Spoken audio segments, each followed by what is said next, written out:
Even Allah tells us, He says, when you're tight, spend.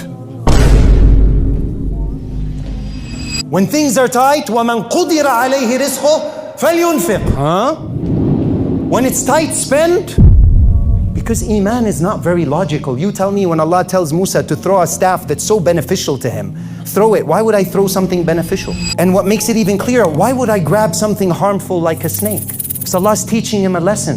It's not what you perceive with your eyes. These are all illusions, plays, appearances. But it is Allah subhanahu wa ta'ala that's controlling everything. So Allah's teaching him, you stick to my command, irrelevant of whether you see benefit or harm from it. He saw harm from the snake. He says, خُذْهَا. خُذْهَا in Arabic is fi'l amr. It's a command. So he has to do it.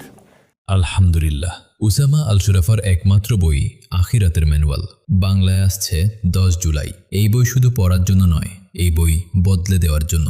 আপনার চিন্তা, আপনার অগ্রাধিকার, আপনার জীবনের দিক। দোয়া করুন, share করুন।